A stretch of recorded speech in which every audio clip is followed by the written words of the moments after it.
नमस्ते, राधे राधे, जय श्री कृष्णा। आज हम पुरुषोत्तम महात्म्य का 23वां अध्याय पढ़ने व सुनने जा रहे हैं।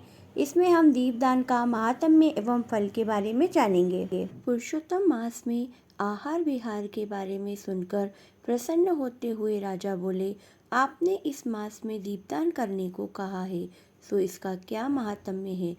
वाल्मीकि जी बोले, राजन, इस विषय में तुम्हें एक प्राचीन इतिहास सुनाता हूँ, जो एक ऐसे राजा से संबंधित है जो पूर्व जन्म में मणिग्रीव नामक दुष्चरित शूद्र था। इसने किस प्रकार उग्रदेव नामक भटके हुए दुखी ब्राह्मण की सेवा की, जिसने उसके इस नारकी जीवन से उद्धार के लिए पुरुषोत्तम मास में नित्य स्नान एवं दीपदान करने का बतलाया।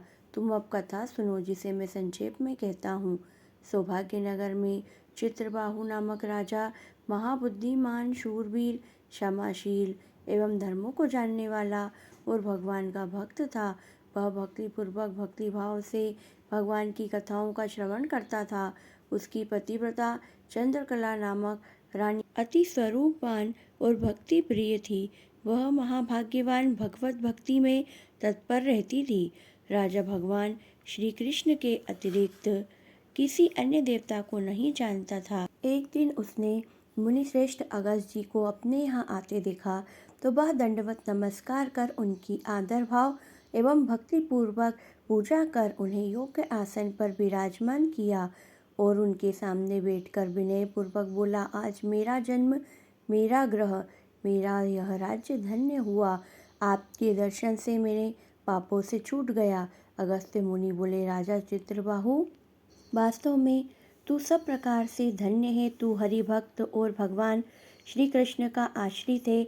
विद्वान कहते हैं कि वो ही राजा धन्य है जो वैष्णव जनों का आदर पूजन करता है।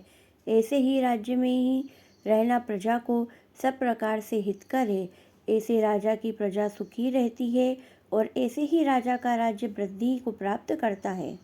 तुम्हारे जैसे राजा के दर्शन कर मेरी दृष्टि भी सफल हुई और आपके साथ वार्तालाप से मेरी वाणी भी पवित्र हुई।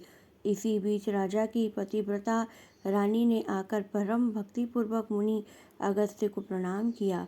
मुनि ने कहा, हे शुभे, तू सदा सौभाग्यवती हो। भक्तिपूर्वक पति की सेवा कर, भगवान श्री कृष्ण की भक्ति में यत्नपूर्वक लगी रहकर अपने जीवन को सफल कर। राजा के मन में मुनि से कुछ पूछने का विचार आया तो बोला, मुनीन्द्र, यह अकंटक राज्य और पतिव्रता स्त्री की प्राप्ति मुझे किन सुकर्मों से हुई, आप मुझे बताएं। अगस्त्य जी ने उसके पूर्व जन्म के चरित्र को विचार कर कहा, राजन, तुम चमत्कारपुर में मणिग्रीव नामक शूद्र थे।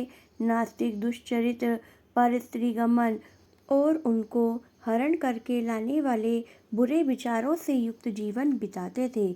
यह जो आज तुम्हारी स्त्री है, सो यही पूर्व जन्म में मन, वाणी और कर्मों से तेरी सेवा में दुष्प्रभाव न रखते हुए सदा साथ रहती थी। ऐसे निंदित कर्मों के कारण तुझे बंधु बांधवों ने त्याग दिया। राज्य ने भी तेरा धन छीनकर तुझे तिरस्कृत किया। तू अपनी स्त्री के साथ निर्जन वन में रहकर पशुओं का वध करके पेट भरता था। ऐसे ही समय बीत रहा था कि एक दिन उग्रदेव नामक ब्राह्मण उस निर्जन वन में भटक कर भूख प्यास के कारण अचेत हो गिर पड़े। तू उन्हें धरती पर पड़ा देख अपने स्थान पर ले आया और तब तुम स्त्री पुरुष उनकी बयार करने लगे।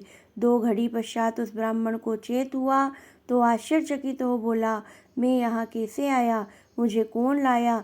तब मणिग्रीव ने उनसे कहा, हे ब्राह्मण, पहले आप तालाब में स्नान आदि कर फलाहार व जलपान करें।